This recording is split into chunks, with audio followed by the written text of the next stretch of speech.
For sure na region naman ng Devil's Bible, hindi ba? Nasa linya na rin natin ang Princess of Hell. Pero ngayon, ito muna ang i-discuss natin. Para talagang complete circle na. Ang Devil's Frog. Bakit nga ba ito tinawag na Devil's Frog? Sa unang tingin, mukha naman itong normal na karag. Para sa atin pag sinabing palaka, ang unang papasok sa isip natin kundi bukol-bukol sa likod nito, yung mga madudulas na palaka. At pag sinabing laki, ang unang papasok sa ating isipan ay kasing laki lamang ng ating kamay. Kadalasan, mas maliit pa. Pero ibahin mo ang Devil's Frog dahil ito ay kasing laki ng isang beach ball.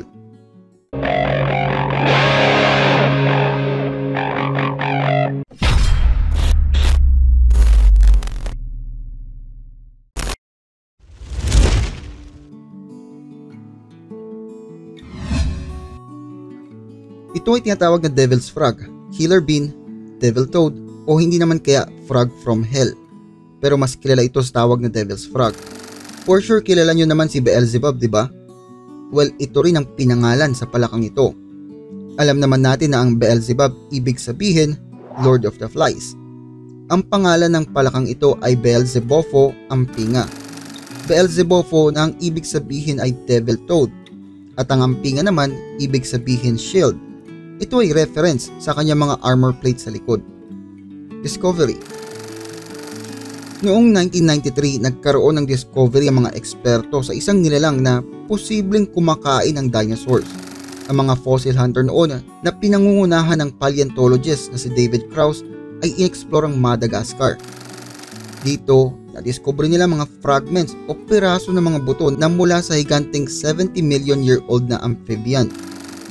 Ayon kay David, alam nila ang mga buto na kanilang na-discover ay mula sa palaka, pero hindi sila makapaniwala sa laki nito. Dito lamang 2008 na kumpleto ang mga fragments ng fossils at nagkaroon ng formal description ang palakang ito.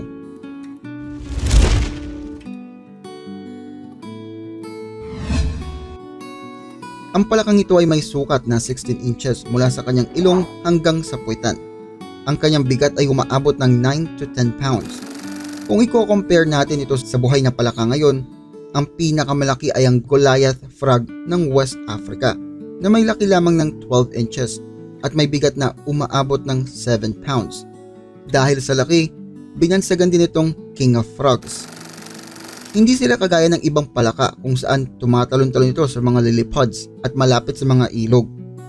Ayon sa mga sayantipiko, ang Devil's Frog ay karaniwang nag-aabang ng kanilang makakain sa lupa. Kadalasan, nakakamuflage at biglang sasagpangin ang mapapadaan dito, kagaya ng ginagawa ng mga African bullfrog. Ang mga palakang ito ay mayroong bilugang katawan, malaking bibig, maliliit na paa sa likod at may matutulis na ngipin. Meron din itong mga matutulis na balat sa likod nito, possibly for defense. Ayon sa mga eksperto, ang katawan ng Devil's Frog ay nag-adapt sa dry environment para makahukay ito sa ilalim ng lupa kung saan pwede itong mag-cool down.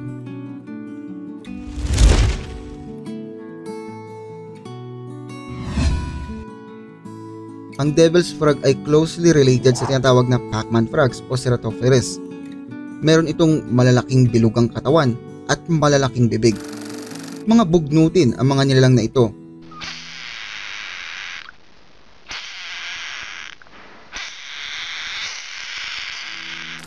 Kadalasan naghihintay ng kanilang biktima.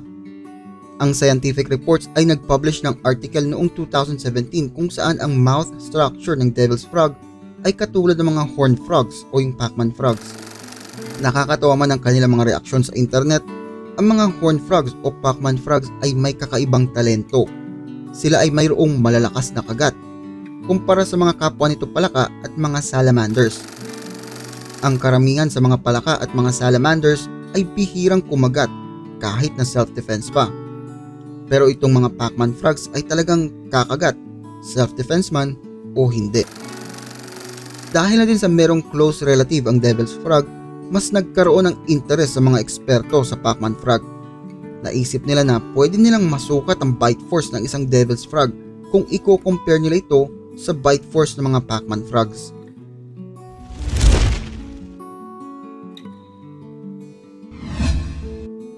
para masukat ang bite force ng mga ito, gumawa ang mga eksperto ng gamit na tinatawag na electric force transducer, kung saan para itong clamp na kapag kinagat ay masusukat ang puwersa ng kumagat dito. Ang maliit na palaka na may sukat lamang na 1.8 inches ay mayroong 30 newtons worth of force. I know numbers at newtons ang sukat natin, pero imagine this, isang 3 liters na tubig, 3 liters mga boss ha, then itaas nyo ito gamit ang isang daliri lamang. Yan ang lakas ng bite force ng 1.8 inches na skull ng isang palaka. Now let's compare it sa devil's frog. Ayon sa mga eksperto, mayroon itong 4 inches at base sa calculations, aabot ito ng 51 liters. FYI pala mga boss, ang mga nakikita nyo sa YouTube na horned frogs ay mga maliliit lamang. Ang mga horned frogs na mga matatanda ay mayroong bite force na kaparehas ng pagong o other predatory mammals. So, if we compare it sa mga hayop na kilala natin, mas malakas ang bite force ng devil's frog kumpara sa wolf at halos kapantay ang sagpang ng isang babaeng tigre. Kaya ang mga baby dinos at mga ibang dinos na maliliit ay walang kawala sa devil's frog. Ito mga boss ang impormasyon patungkol sa devil's frog. Sana ay may bago kayong natutunang impormasyon sa video na ito.